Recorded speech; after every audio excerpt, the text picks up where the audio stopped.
أعوذ بالله من الشيطان الرجيم.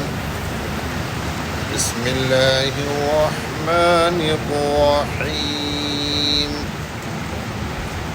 والعاديات ضبحا فالموريات قدحا فالمغيرات صبحا فأثرن به نقعا فوسطن به جمعا إن الإنسان لربه لكنود وإنه على ذلك لشهيد.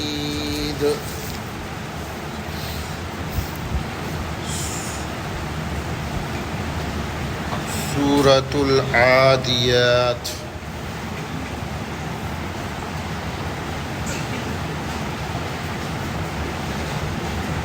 عادیات پہلی ہی آیت میں لفظ استعمال ہوا والعادیات ضبحا. ترتیب تلاوت میں اس سورت کا نمبر ہے 100. مکی صورتوں میں ہے، اگرچہ بعض لوگوں نے اس کو مدنی کہا ہے. کل 11 آیتیں ہیں. پہلی آیت ہے والعادیات ضبحا. تقریباً اجماع ہے اس بات پر کہ یہ جو قسمیں کھائی گئی ہے یہ سب قسمیہ صیغے ہیں، اور اس میں قسم کھائی گئی ہے گھوڑوں کی. جواب قسم ہے مقسم علیہ ہے ان الانسان لربہ لکنود. بے شک انسان اپنے رب کا البتہ بڑا ناشکرا ہے. اس بات پر اللہ تعالیٰ نے قسم کھایا ہے، اور قسم گھوڑوں کی کھائی گئی. انداز قسم کیا ہے وہ سمجھ لیجیے آپ. والعادیات ضبحا، قسم ہے ان گھوڑوں کی جو دوڑتے ہیں ہانپتے ہوئے کانپتے ہوئے. ضبح کا معنی ہانپنا.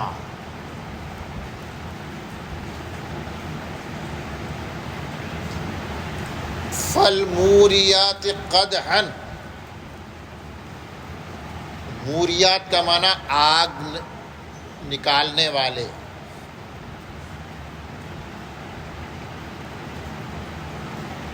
قسم ہے ان گھوڑوں کی، پھر قسم ہے ان گھوڑوں کی جو آگ نکالتے ہیں. قدحن ٹاپ مار کر، قدم مار کر، ٹاپ مار کر. آپ جانتے ہیں کہ گھوڑوں کے پیروں میں وہ لوہے کا ایک آلہ لگایا جاتا ہے تاکہ پتھریلی زمین پر اس کے پیر خراب نہ ہو.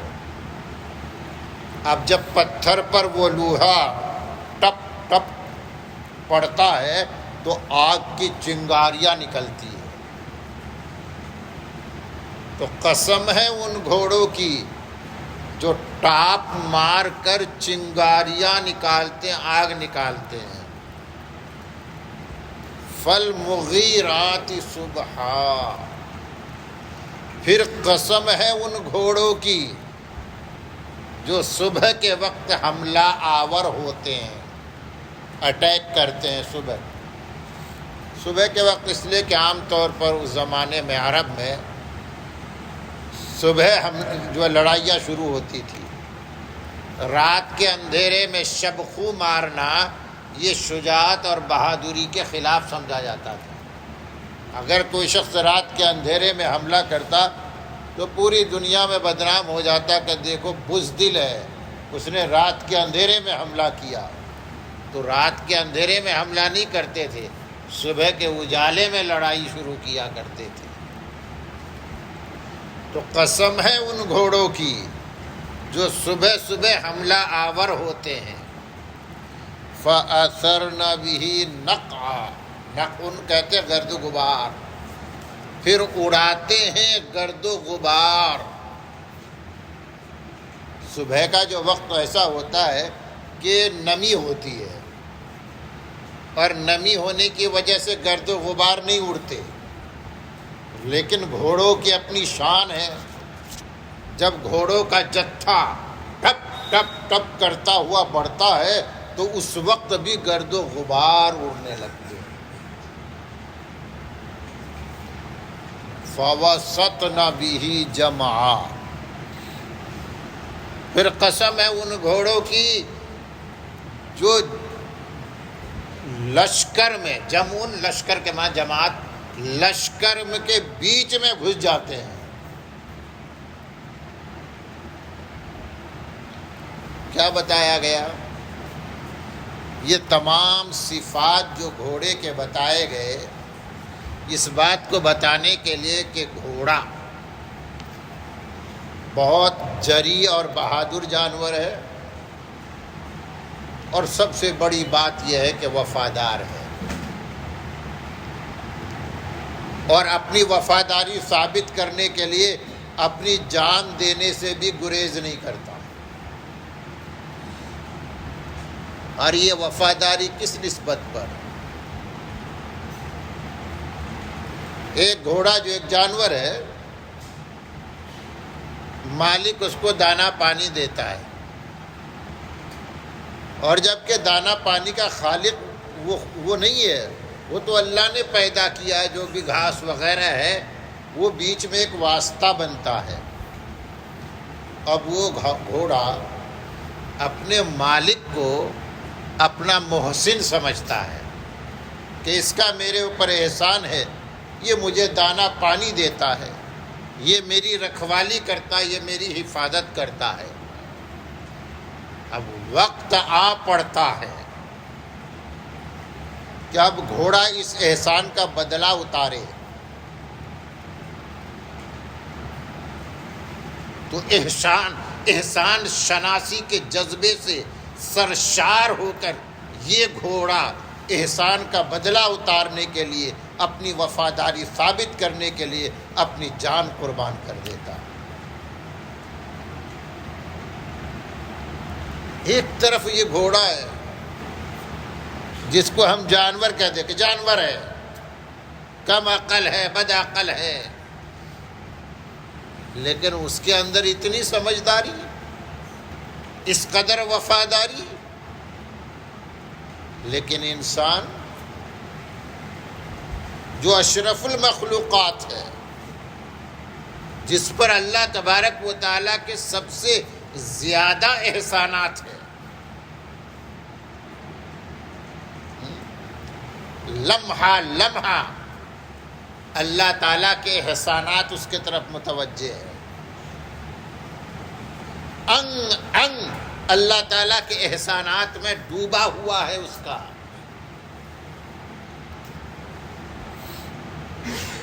اور پھر جب آتی ہے کہ وفاداری ثابت کرو، وفادار بنو، تو یہ بے وفائی پہ اتر آتا ہے۔ جان دینے کی بات تو دوسری ہے، چھوٹے موٹے احکام بھی اس کے سامنے پیش ہوتے ہیں،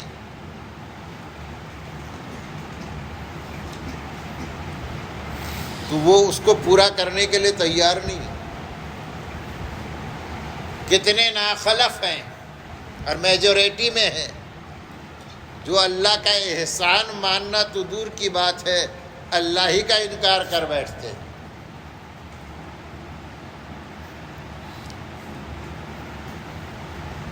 وہ اپنے آپ کو خدا کہتے ہیں، اپنے بارے میں خدائی کا تصور رکھتے ہیں کہ جو کچھ ہے ہم ہیں، ہمارے اوپر کوئی نہیں، ہمارا کوئی محسن نہیں ہے، یہ سب ہمارا بنایا ہوا ہے۔ اور جو لوگ اللہ کو خالق و مالک مانتے ہیں، ایمان کے ساتھ نسبت جوڑتے ہیں، ان کا بھی حال یہ ہے کہ جب اللہ کے احکام آتے ہیں اللہ تعالیٰ کے دین کے تقاضے پیش ہوتے ہیں تو ان تقاضوں سے وہ پیٹ پھیر لیتا ہے، کوئی نہ کوئی بہانہ بنا لیتا ہے، طبیعت ٹھیک نہیں، فلاں مسئلہ ہے، فلاں مسئلہ ہے، تو قرآن نے کہا ارے گھوڑے جیسی خصلت ہی اپنے اندر پیدا کر لیتے۔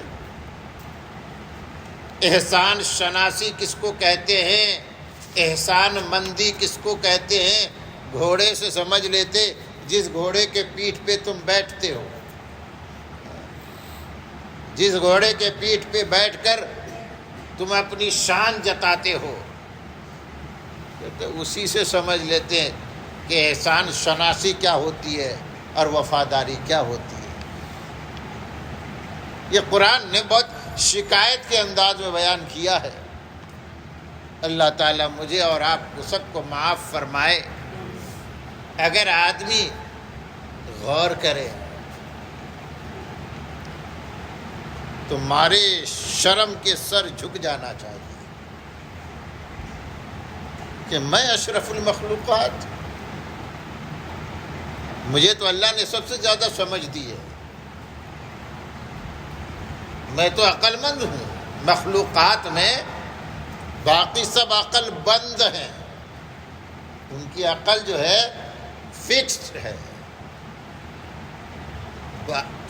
عقل مند صرف انسان ہے کہ اللہ نے اس کی عقل کو کھول دیا ہے اور یہ بڑھتا جائے گا، چڑھتا جائے گا، ترقی کرتا جائے گا۔ ایک ایک چیز پہ غور کرے انسان، دوسرے جانوروں کو ملا ہے اور تجھے ملا ہے، بہتر کس کو ملا ہے؟ اگر بیسک ضرورتوں کی بات کرے، روٹی کپڑا مکان،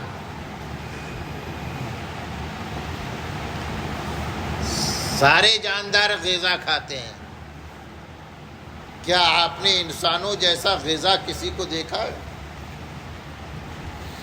کہتے سارے جاندار مفردات کھاتے ہیں، مفردات، اور انسان مرکبات کھاتا ہے، یہ فرق ہے کھانے میں بھی۔ تو ایک چیز رکھ دیا اس نے، ایک چیز کھا لیا۔ انسان کہتا ہے ایک چیز کو کھانے میں مزہ نہیں، اس کو دیں گے چاول تو چاول کھا لے گا۔ انسان کہتا ہے صرف چاول کیسے کھا لے، سالن ہونا چاہیے، اور ایک ہی سالن سے کیسے کھا لے؟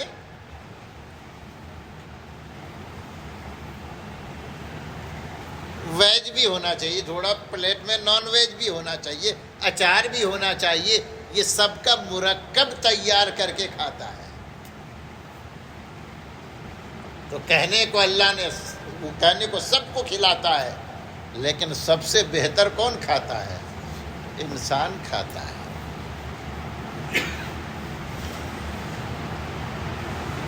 کپڑا، ابھی انسان بھی ننگا پہ، سارے جاندار ننگے آئے تھے، انسان بھی ننگا آیا تھا، کپڑا میں لپٹا ہوا تھوڑے نہ آیا تھا۔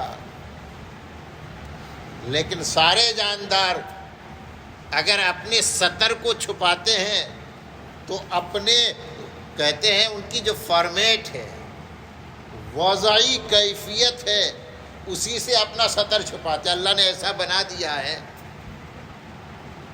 کوئی جانور ایسے ویسے نہیں چھپ سکتا تھا، تو اللہ نے بال اتنے اگا دیے ہیں کہ ان کا سطر چھپا ہوا ہے۔ اب انسان دیکھیے، ننگا آنے والا انسان کیسے کیسے ملبوسات پہنتا ہے، اور کہتا ہے کہ ہم صرف سطر چھپانے کے لیے نہیں پہنتے ہیں، ہم تو زینت کے لیے پہنیں گے۔ کیسے؟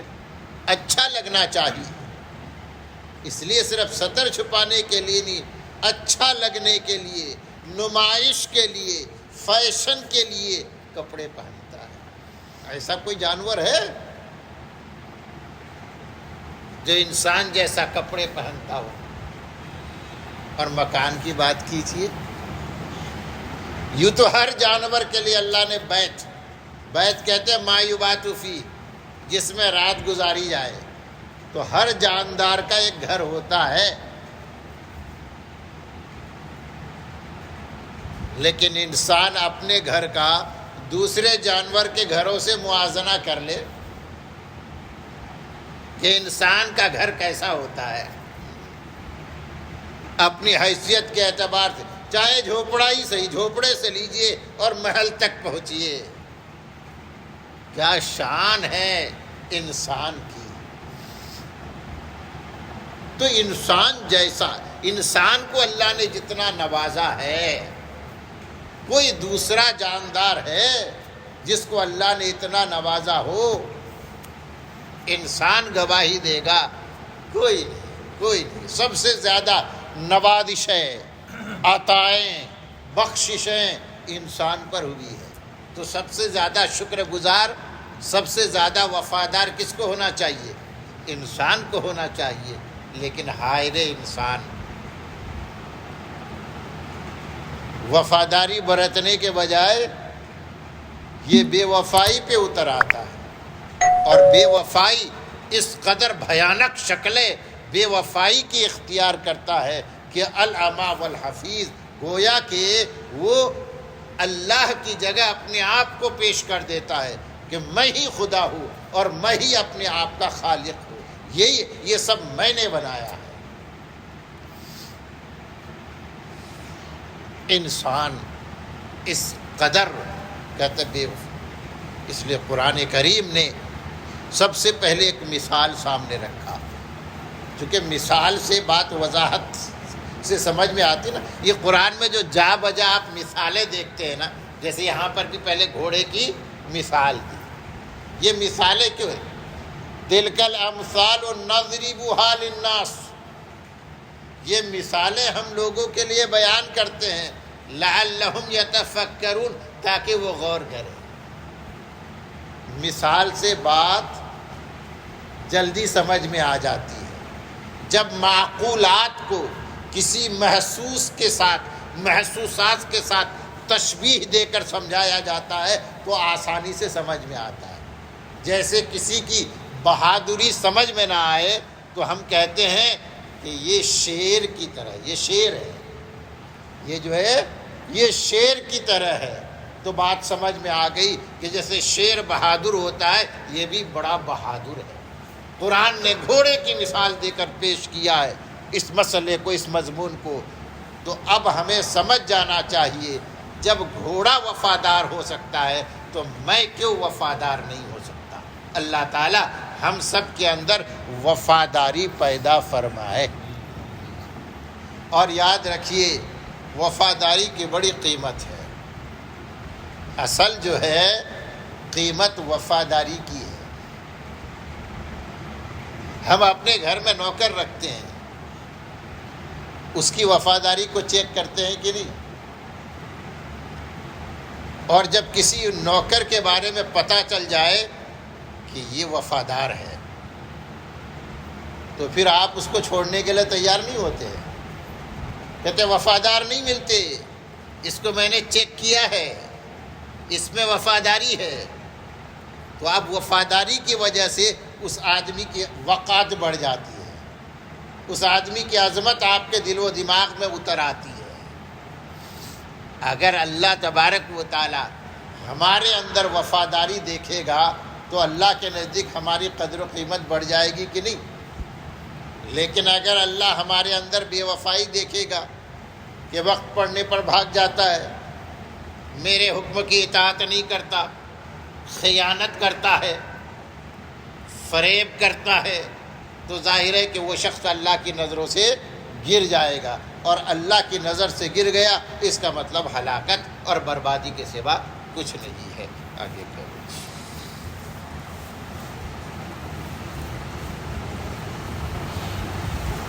الحمد للہ رب العالمین والصلاة والسلام علی رسولہ النبی الکریم، اللہم انت السلام و منک السلام، تبارک یا ذا الجلال والاکرام۔ ربنا ظلمنا انفسنا وان لم تغفر لنا وترحمنا لنکونن من الخاسرین۔ اللہم اہدنا فیمن ہدیت وعافنا فیمن عافیت وتولنا فيمن توليت وبارك لنا فيما أعطيت وقنا شر ما قضيت فإنك تقضي ولا يقضى عليك إنه لا يذل من واليت ولا يعز من عاديت تباركت ربنا وتعاليت نستغفرك ونتوب إليك اللهم إنا نسألك موجبات رحمتك وعزائم مغفرتك والغنيمة من كل بر والسلامة من كل إثم اللهم لا تدع لنا ذنبا إلا غفرته ولا هما إلا فرجته ولا كربا من كرب الدنيا والآخرة إلا نفسته ولا حاجة من الدنيا والآخرة هي لك رضا إلا قضيتها يا أرحم الراحمين اللهم إنا نعوذ بك من الهم والحزن ونعوذ بك من العجز والكسل ونعوذ بك من الجبن والبخل ونعوذ بك من غلبة الدين وقهر الرجال سبحان ربك رب العزة عما يصفون وسلام على المرسلين والحمد لله رب العالمين